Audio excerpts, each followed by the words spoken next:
Hello, everyone. How you doing? Welcome back again. Hey, Patsy, how you doing? Good to see you. All right, just letting people in. All righty.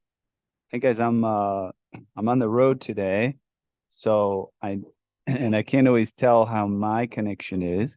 So let me spotlight myself. So I'll rely on you to let me know how the quality of the call is if I need to kind of adapt things or something. But I think we're going to be pretty good. I don't see anybody wincing so far or having any issues. Um, but yeah, people are still rolling in a little bit as usual. We like to let the stragglers cut them a little bit of a slack. So we'll roll into the session momentarily. I'll give you a sense of what we're going to be talking about today, though. So as most of you know, we're doing our master classes on a monthly basis now. We've gotten into a good rhythm. It's got some alliteration to it. The third Thursdays at 3 p.m. Pacific. If you're in Pacific time, you get the honor of having that third little piece of alliteration. If you're on the Eastern time zone, only two words with alliteration. But the third Thursday of every month, we've been putting together a nice master class for the subscribers or anyone who wants to purchase. And lately, we've been spending some time with Joe Jackson out of St. Louis and covering, realized it would be nice if there was, I don't think there's one word to describe this whole system from pedals to back action, or sorry, pedals to trap work to back action to dampers. But that's kind of what we've been covering. And and this past Thursday, we got into the back action and the damper system, which I thought was wonderful. We really hadn't done a lot of masterclass content, especially on the back action, which is just a bit mysterious, especially to newbies. And when I say newbies, you could go maybe your first 5 years or more in the piano industry if you're just getting out there, mostly doing tunings, really with a great deal of mystery around the back action and what exactly is going on there, how to tackle it, and how to approach it. And so it's great to get this content on record and make it available to our subscribers. I'm going to go ahead and give an introduction to the show right now, and then we'll start diving into reviewing some clips. And let me just make sure my drive is connected where I'm storing that.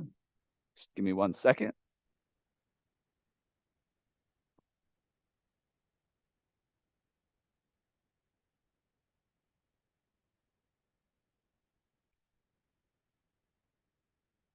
It's on an external drive, so just need to make sure it's connected and running properly.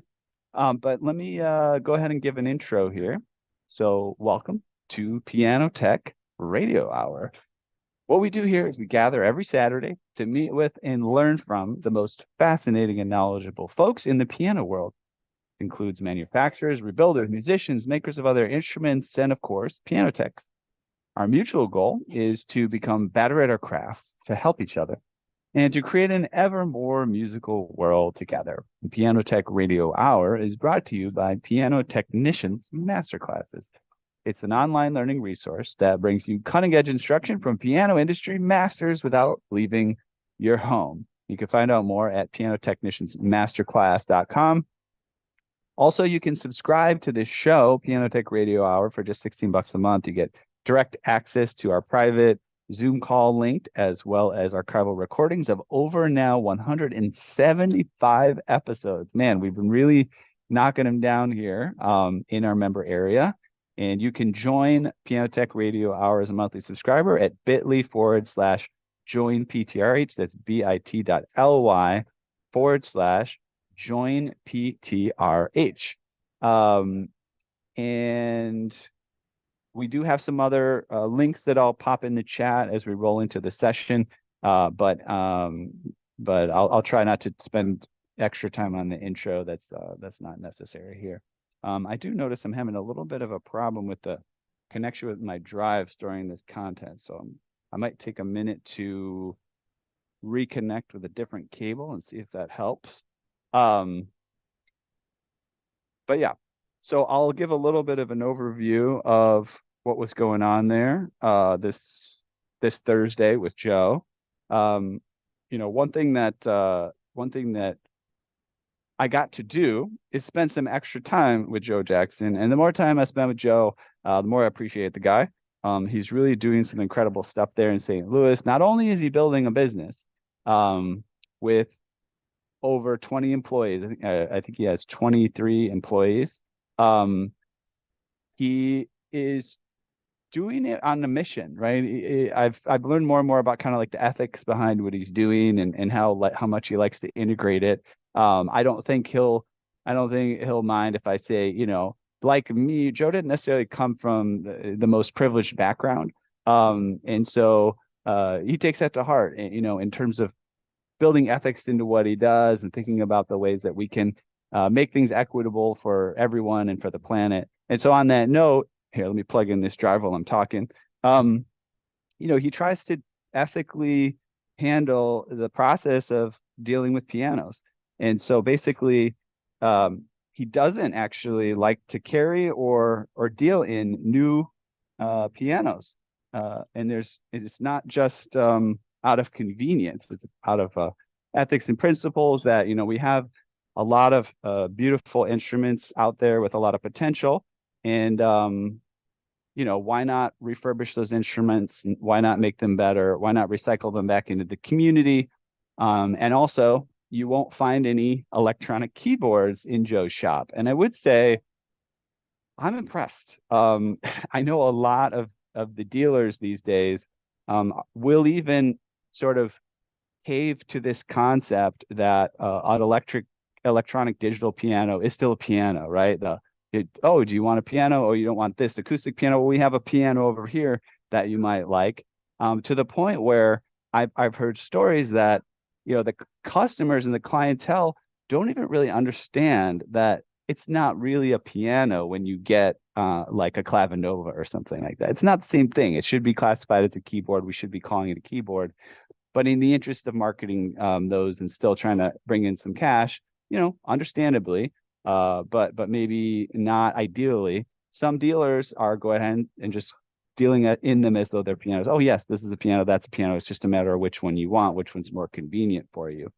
And so this is all what Joe's doing there is all in line with what we're trying to do here. I mean, I'm a fan of electronic keyboards. I have to admit, I like synthesizers. I like technology. You all probably know the very fact that I can create this program is due to the fact that I'm a technology nut. And at the same time, being so ingrained in this community, in the piano technicians community, in the piano community, I know how important it is for us to maintain the integrity around what makes pianos magical and to help inform the community around that and to educate people because a lot of this we don't acknowledge is just due to undereducation. I'll give some examples of myself and we're about to get ready to get to the content here in a moment, but just to further this example, I find I'm actually a snob, we'll say, when it comes to some things that you could be a snob around, and I've been surprised at it. And what I'm talking about is like wine. I never used to think I liked wine until I tasted good wines, and then I said, "Oh, you know what it is? I like good wines." And it's not that I'm not a fan of wine. I just don't like the boxed wine or the sort of run of the mill. I can appreciate a good wine or coffee. I wasn't always a fan of coffee for a long time, but once I tasted good coffee, I was like, "Oh, hey, this is good coffee. I can enjoy this. I can see why people like this." And I think that goes to pianos, right? And the word snob I'm using loosely, almost humorously here. People just don't get exposed to the beauty of what an acoustic piano is. And so they just don't know that they would experience more richness and enjoyment from having access to an acoustic piano. And I think that's what we want to tap into here with this program within our community. And we have to make sure it's not just happening within our little circle of the people who pay attention to this show, but really find a way to communicate that to the larger world. Here's what's magical about actual acoustic pianos. So that's a little bit of I wouldn't call it a full rant, but a little bit of extra on that theme of that Joe's trying to also push forward here of the beauty and magic of pianos and pianos that have been around for a while. I don't have to be new and fancy and all this stuff. All right. what I like to do today is dive into some of the produced videos that we have for the masterclass. Last week we did sort of like the behind the scenes, and I'd love to give a chance to see what happens when we cut everything together. We've got our pro audio, we get the right angles on things. I'm not going to show, of course, I can't show all the content because that's, paid content that people paid good money for, but we can do some samples and we can talk about what we have. And as the people that attended who are also here know, we actually have additional content that we will be sharing in the member area once it's fully edited, in addition to what we went over in the live program. All right, let me just go ahead and show one of those pieces, and then we'll come back and we'll talk about it after I do that. Give me a second and I'll load that up. We got this video. All right. And let me choose. And you guys, again, you'll have to keep me abreast of if there's any issues with the connection or anything. Just say something in the chat and I'll try to optimize things for you. Let's hit share screen. Make sure we got the sound going and everything. I'll select the video player. I'm going to take my camera off and mute myself, and I'll share it and get it rolling. Piano Masterclass Technician. Welcome, Piano Masterclass Technicians. My name is Joe Jackson, and I'm here to guide you through back actions and dampers today. We're going to look at this model first to talk about some of the attributes of a back action and some of the things that we're going to be talking about. All right, the back action is another action that is inside of a piano. You've got the action we're all familiar with, which is the keys and the whip-ins and the hammers and all of that mechanical stuff. And the back action is built into the back of the piano. It cannot come out per se, not as easily as the key stack and whatnot, but it can come out if necessary. So the back action is a tray in the back with tabs that lift the dampening system up and down. So it turns the dampeners off, on, off, on, off, on. Now you've got the back action tray, you've got the tab, you've got your damper wire, your damper head, your damper felts, and the sostenuto. Inside of the back action, let's watch it in action. Let's see what it does. Okay, so imagine you push the sustain pedal. The sustain pedal comes up through a pitman that would be, imagine you've got a rod that's right here.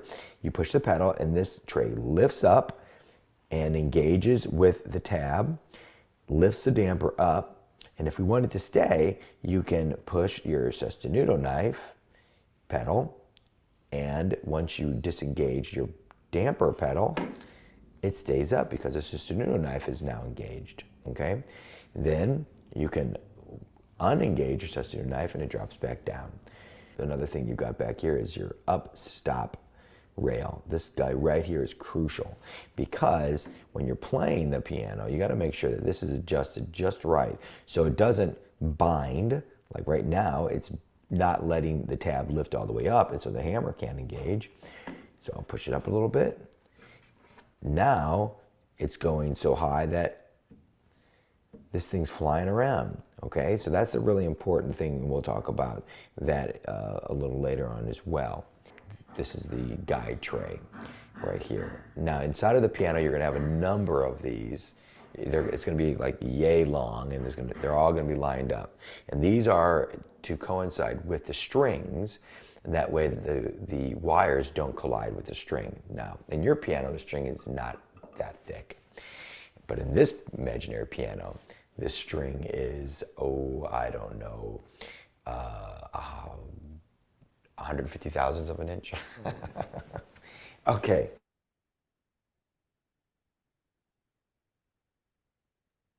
So I give you a little bit of a sample of the intro content.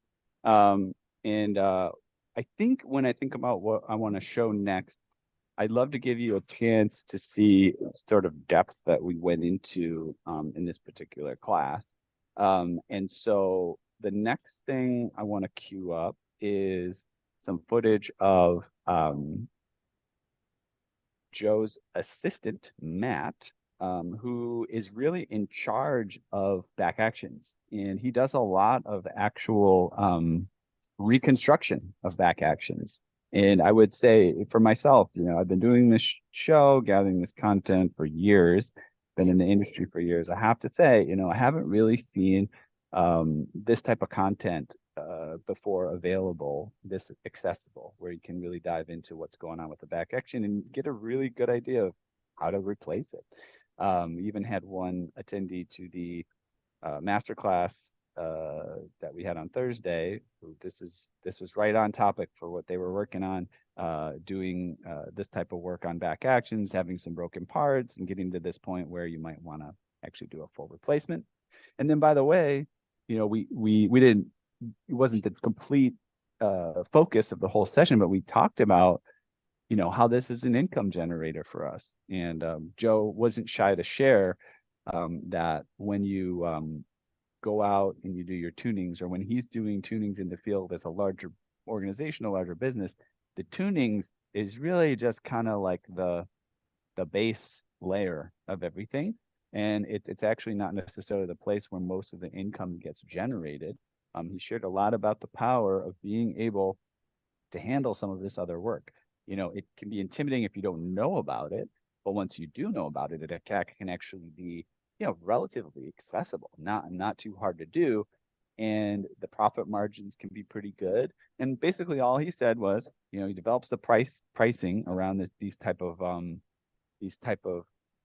call them services, product services, right? And just do the math here. Like, okay, if I do this, let me see what's the total price I can get. What are the parts I have to put into it? And what's my hourly on that versus going out and doing tuning? And we have to remember when we go out and do tuning, there's travel time involved and all that stuff. So the interesting way to think about it, and seeing more and more that one of the ways that he can build a strong business is actually by not focusing on tuning as the major source of income, but is more of kind of like I wouldn't call it a loss leader, because there's definitely profitability in tuning, but as kind of like a product that you lead with, a service that you lead with, that really leads to other things, other types of services and relationships with the client. All right, so given that little preface, I'm going to jump around a little bit in the order of what we did, and I'm going to skip over to a clip where we meet Matt, and Matt shows us the basic measurements that you have to take when you're getting ready to literally remove all of that back action and replace all of that back action. Let me load up that video. And again, let me know if you're having any issues with the audio or video or something. I can always take a look at improving things, but I haven't gotten any complaints so far. So far, so good. And maybe after this video, I will share a link on the socials if you did want to join us in the Zoom call. I could share a link where you can register and hop in here to catch the last little bit. But I think I want to just jump to the next video first. All right, here we go.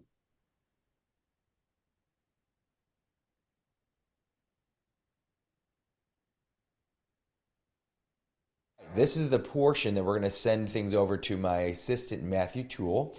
Matthew Toole is in charge of pin block creation, stringing, and back actions.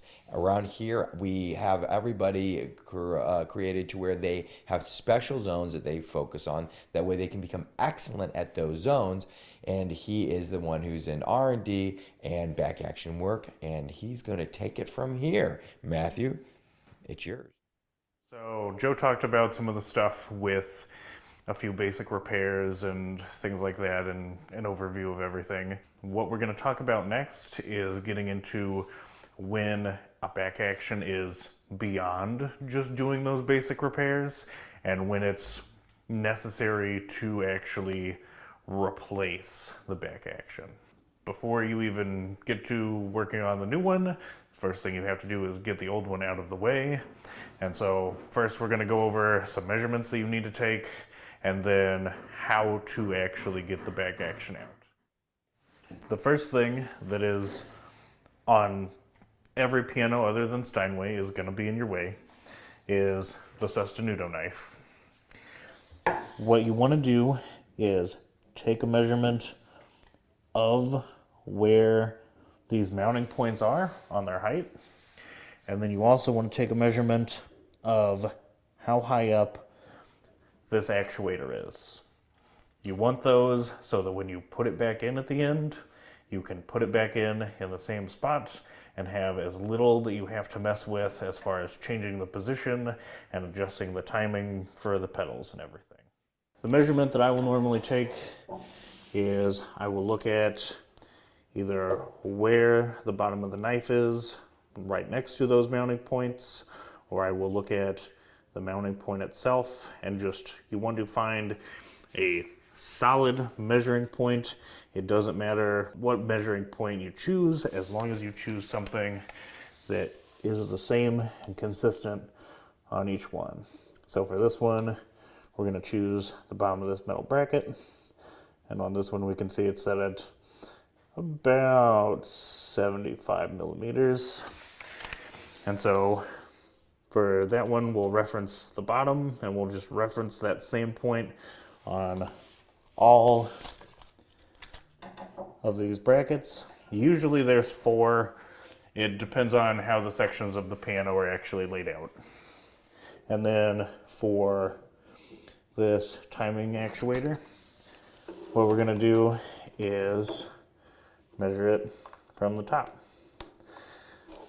And so our measurement is coming out to about 10 centimeters. And then you want to write that down, and then to get the sostenuto knife out of the way, you just connect it from this actuator that goes down to the trap work. And then on this one, you have a screw up here on each one. What you have here is you have a screw that actually holds it, and then there's another screw in the back. The screw in the back is for adjusting how far in and out you are from the damper tabs. And so those 4 mounting points, that's where all of your actual adjustment gets done on the sostenuto on a piano like this. Sometimes you have 2 screws and there will be a rocker in the middle. Sometimes you have a single screw on that part, and then there will be another part that has a separate screw for the in and out. It depends. Once you get that out of the way, the next thing you're taking a measurement of is your damper tabs. By 9:42. Wow, So, it must be their data grade. Is it passed? Yeah. Those damper tabs are about 78 millimeters. You want to check those and at least at the ends of every section, because sometimes when damper trays are put in initially, they aren't actually put in a way that is perfectly flat and uniform all the way across. Normally it's pretty close, but sometimes you'll run into weird pianos where it, dips in the base. So on this one, your damper tab height is about 76 millimeters. And you'll see some of them are lower, some of them are higher. You want to check at least once at the breaks of each section just to see whether or not they're even. And if they aren't even, you want to make a note of that, because maybe you have a piano that has something different going on, or maybe there's something weird that you need to look into further for how the back action interacts with the rest of the action. After you take the tab height, the next thing you want to get is the underlever height. This is where your keys actually are press up on your underlevers to raise your dampers. You want to make sure that you get this in those same spots all the way along, so that you have a reference point for when you're putting in the new back action. On this one, it looks like the underlever height is around 48 millimeters. And then you want to do that same check all the way along. It's about 48 there. Yep, And then with any new back action, it's usually not an issue. But with older back actions, especially ones that other people have worked on, anytime you see sections where you have a group of underlevers that are just vastly different heights from everything else, you want to make a note of that so that you can look into it later and make sure there isn't something going on here where, you know, maybe an A graph has been replaced and so that string sits higher because it wasn't replaced right, or things of that nature.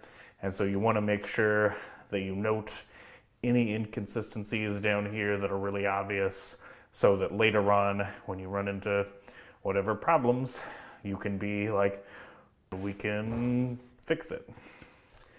Once you get those measurements, the next thing you're going to do is you're going to go through and remove all of these screws. This will be after your Sostenuto knife is already off. Once you loosen these screws, not remove them, just loosen them, and they're not, you know, holding onto the damper wires anymore, I normally like to push them all down to make sure they're loose. And then from that point, you can remove the dampers.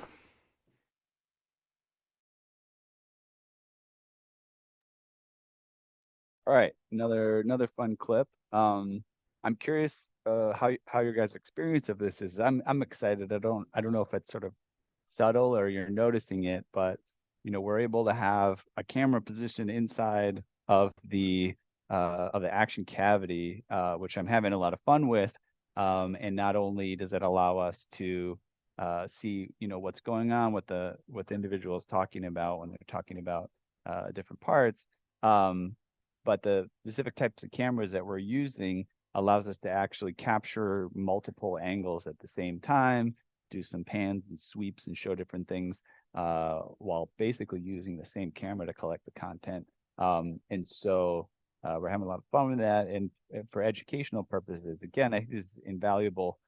Not only have I basically seen zero content, especially in recorded form, on back actions, but in addition, I think we've got some really well structured content, so you can really see what's going on, and really proud of that development. And so what I would like to do before I move on to the next sample is make sure that I take a moment to share some of those links that I was talking about.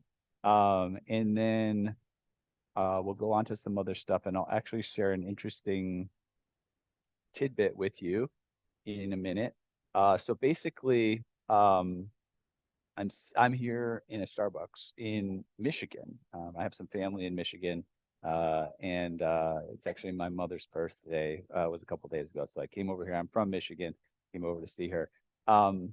But basically, I'm here at a Starbucks, kind of doing the show and going through everything, and there's a guy sitting by me, and so I guess he's hearing what I'm talking about. So he comes over while I'm showing the video, and he says, you know, Story and Clark pianos were manufactured right here in Grand Haven, Michigan, where I am. It's actually a Story and Clark factory just a few minutes away from here, which I wasn't really aware of. So I'll have to follow up on this a little bit. But interestingly enough, it's the factory is no longer running here in Grand Haven, but they converted it to condos, and they have like a restaurant and other things. And not only is this old Story and Clark factory here in Grand Haven, Michigan, but this guy lives in one of the condos, which I thought was pretty hilarious. A little bit of fun trivia and history that we just happen upon when we get a chance to travel around. All right, let me check and see the links that I have here. So here's the Joe Jackson content, and here's the link for part 3. So yeah, I encourage any of you that's interested, you can go ahead and purchase access to this particular lecture, or if you want, you can get a membership, right? And then just see it when it happens. And then I put that in our Zoom chat, but I'll also go on for you folks that are out there watching from online. I see there's a handful of people. I'll put that link in there if you're interested. So if you were to purchase this before it started, you could attend live But now if you purchase access, you can get access to the recording. And not only will we have some of the content we're sharing here, plus the content that we shared on Thursday, but then on top of that, there's additional content, which is yet to come, which will be in the member area as we finish editing things and putting them together. Oh, and I'll say, Carrie Thrift Jr. out there on Facebook. Hello, you said hello from Atlanta. So it's good to have you here. And on that note, let me go ahead and grab the link if Carrie and anybody else, if you would like to join us in the Zoom call, if you have questions or comments or just want to hang out among us cool piano nerds, you can do so. So I'll put that link right now out on Facebook and YouTube. And so join us on Zoom. And there's the link for that. You can register and join us to hop into Zoom call. All right, cool stuff. Open to any comments or questions at this point. If there's nothing, I'll skip around a little bit more and kind of show you some of the other content that we've gathered that should give you something interesting to learn and chew on, but also get you a chance to kind of see what's behind the scenes here. I think what I want to jump to now is a quick video that we got from Joe. And now what he's doing is not only showing us a little bit of the damper installation process. So, let's say you've removed the back action, maybe you even removed the dampers, maybe you even put new damper felts on the dampers, maybe you even reinstalled new damper wires on the dampers. Now you got to put these things back in. Complicated process. We're going to show you one small piece, and not only maybe something you haven't done before or seen before, but some sort of tips, right? Like if you've done it a while and you really have to kind of make it more efficient, Joe brings forth some really interesting tips and tricks to make things efficient. All right, so I got that video loaded up. We'll do a screen share there now. And welcome if you've just joined us. I think we got Dave Skolnick. Good to have you. Always good to see you. Joined us recently. Let me go ahead and share screen. And for if you are just joining us, we're sharing some content from our masterclass on Thursday on back actions. And I put the links in the chat there on how to subscribe to it. Here we go. All right.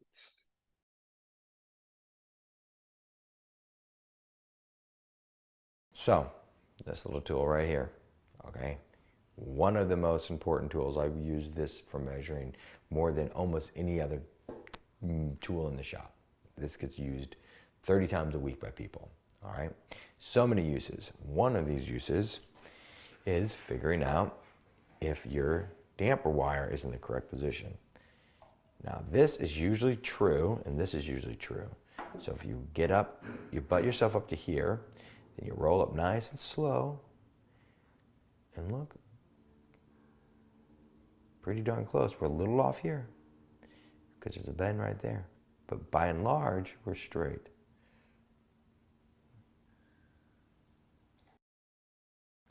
And you literally do that on the stretcher of the piano or just Yeah. someplace with a So straight edge? I do that. I will put a box of dampers here on the floor.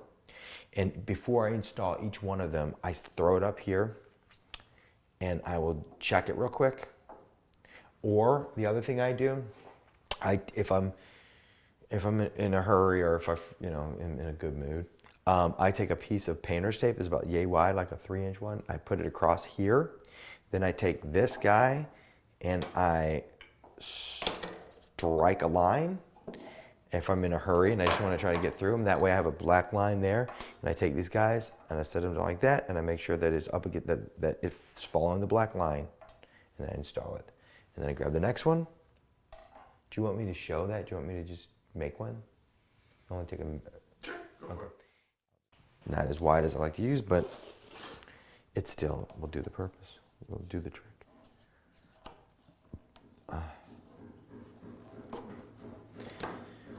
So here, if you want to watch, you on? Mm-hmm. Okay. So take a piece of tape like that, line it up, strike a line.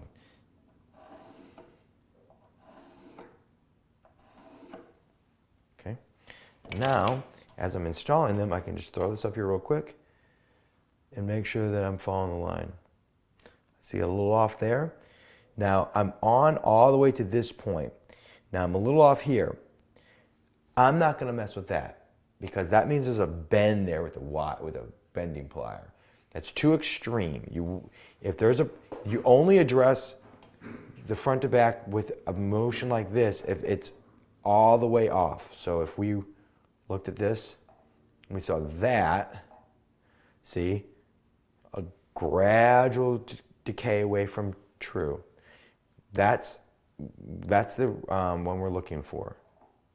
See, now look.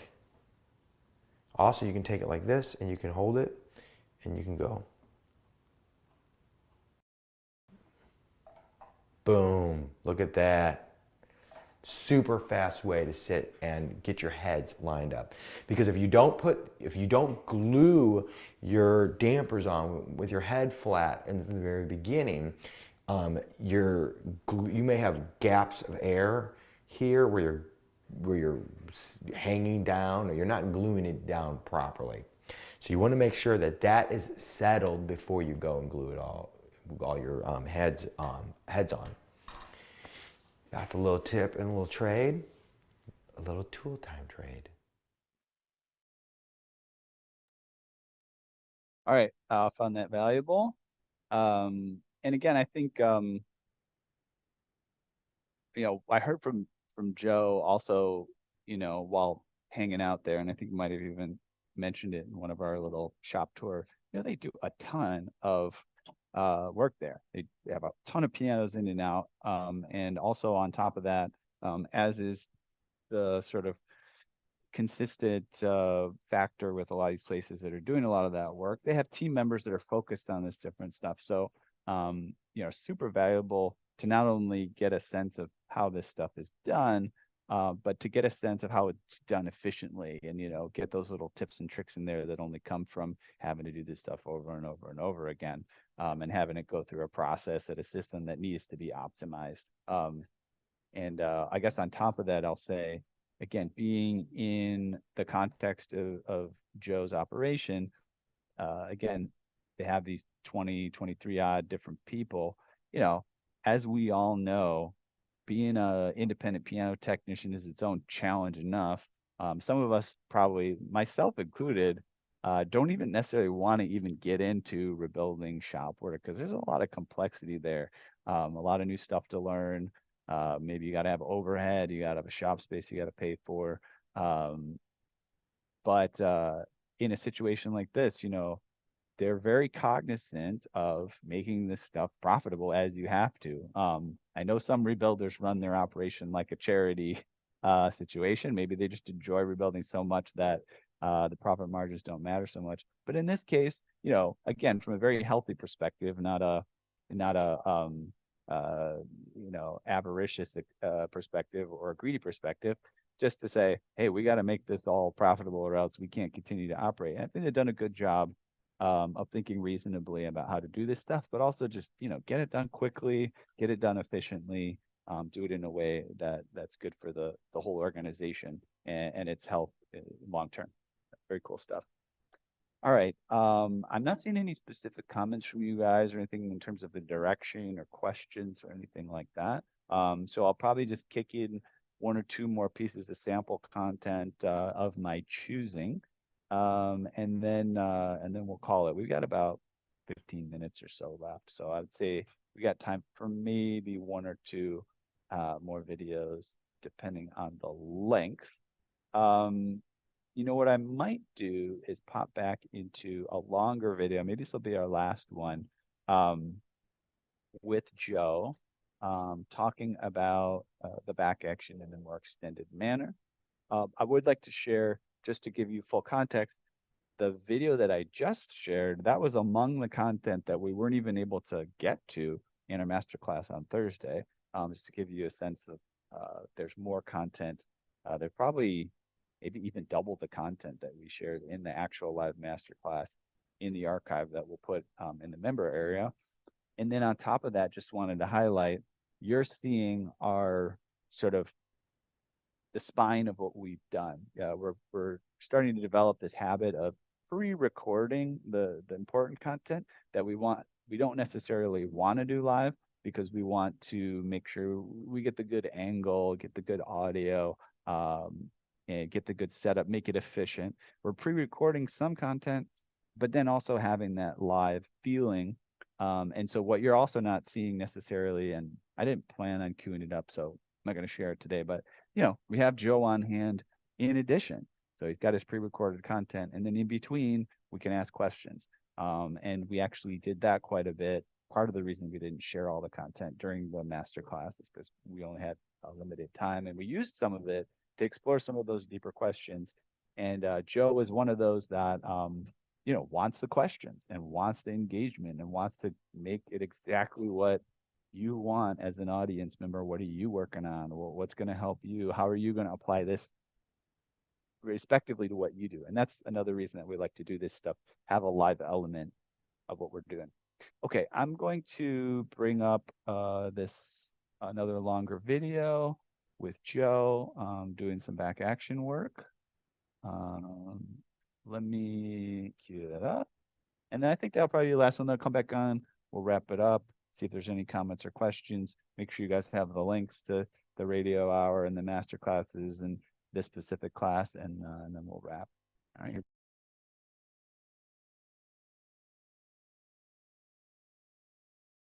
Okay. This little 10-cent piece of wood, or sometimes a little piece of aluminum, or sometimes a little piece of brass, can be the biggest problem of your day. This is a pitman, all right? This pitman goes from the trap work into the bottom of the tray. This is notorious for jumping out when you move a piano. So when your client says, hey, my piano has just moved and the pedals don't work, or hey, my piano just was moved and it won't stop making noise. It just keeps playing when I'm not touching it anymore. So what happens is this thing jumps out when you put the piano in its side position. The tray moves and this thing jumps out and it gets caught on the tray, or sometimes jumps into the action itself, and we have to get it and we have to put it back where it belongs. All right. Sometimes they have a nipple on one side or the other side or both sides. Sometimes it's just smoothed over. There's a number of different ways that this will be created to fit in your back action. So when it does, we have to get in here, and underneath there is a arm from your trap work. You've got to get that out of the way, and you drop it down in here, and it goes through the ground like that. That wasn't supposed to happen. So you watch in there. I'm going to go underneath, and I'm going to put this guy back.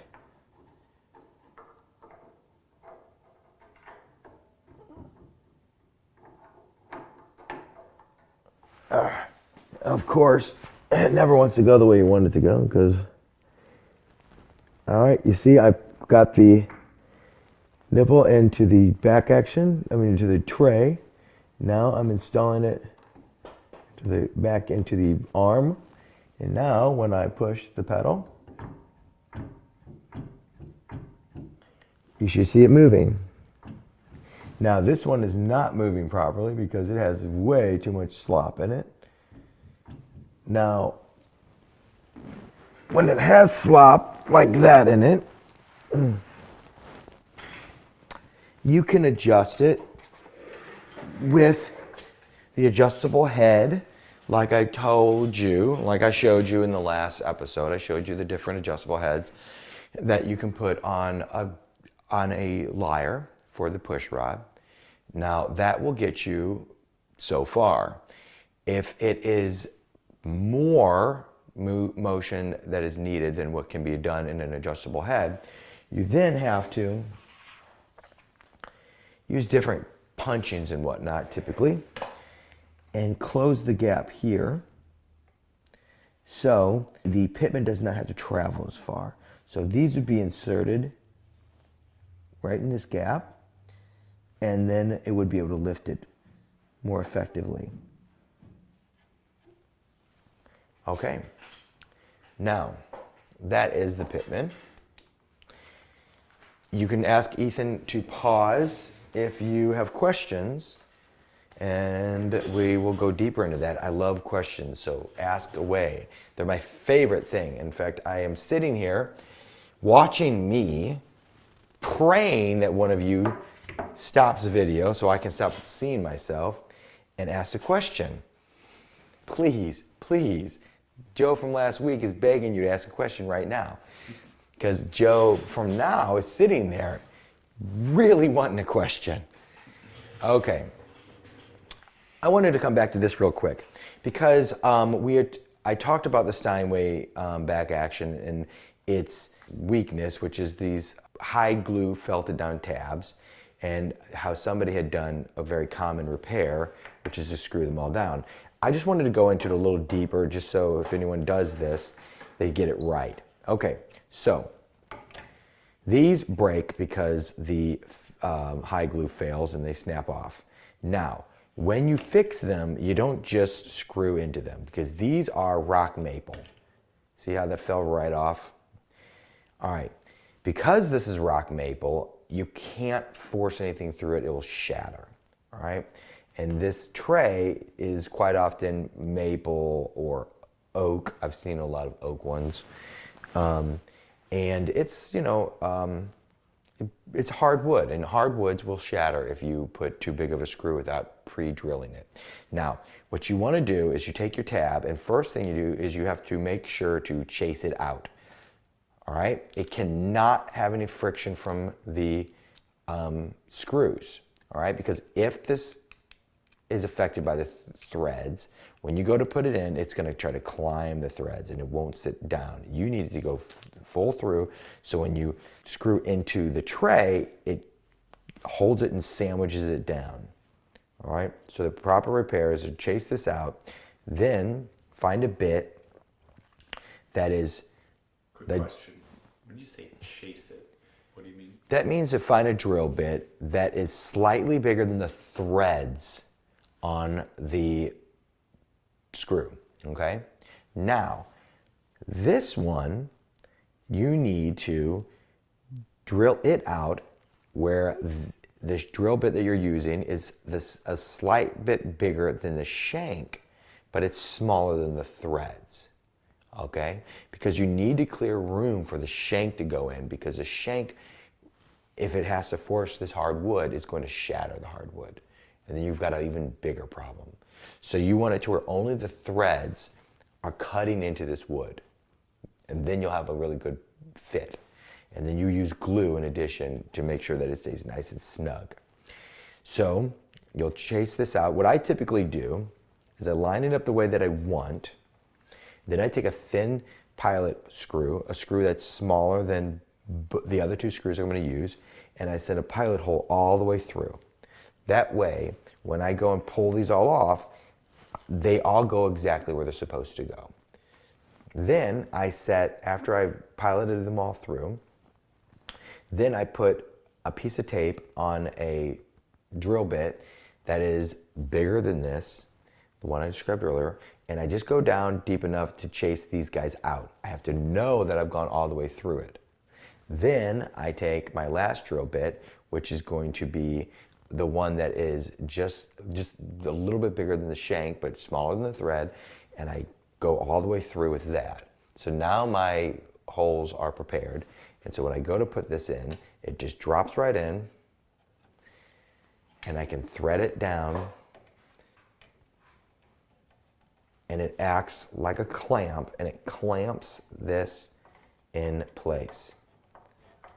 Now, it's critical that you get this exactly where it needs to go, because even a millimeter to the left or the right will cause you major problems. Okay? So if you're going to do this ever, I highly recommend that you do a scale stick of where your holes are at and a scale stick of where your tabs are at. That way you can hold your scale stick up to it and make sure that everything goes back exactly where it's supposed to go. Matt is going to talk about scale sticks a little bit later when he talks about making a back action. Okay, so I just wanted to clarify that so everybody knows how to do that repair. And remember, these kinds of repairs, this is how we put bread on the table. Tuning is great, and tuning is a wonderful part of your business. However, you are a technician. You're not just a tuner. So you really need to be doing these kinds of repairs. And these repairs, if done properly, will overshadow the income that you bring in from tuning. Our major focus is repair work because that's where we make the most money. Because when you do this kind of work properly, this is where you can make the money for your car payment and your house payment and all those other wonderful things you've got to pay. It's very lucrative work if you learn to do it properly.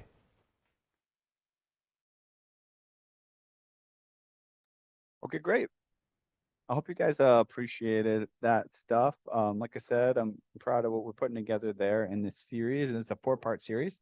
Part 1 we did a couple months ago, just a general overview of the whole system: dampers, trap work, back action, and pedals, trap work, back action, and dampers. Just kind of an overview.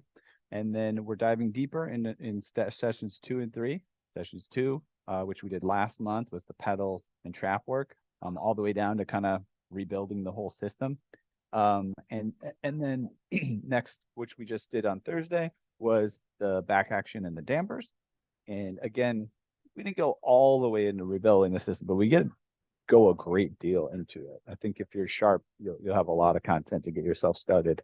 And then this next month in December, we'll just kind of put it all back together and say, hey, once you've worked on all of these things, how do you make sure the whole system is integrated properly?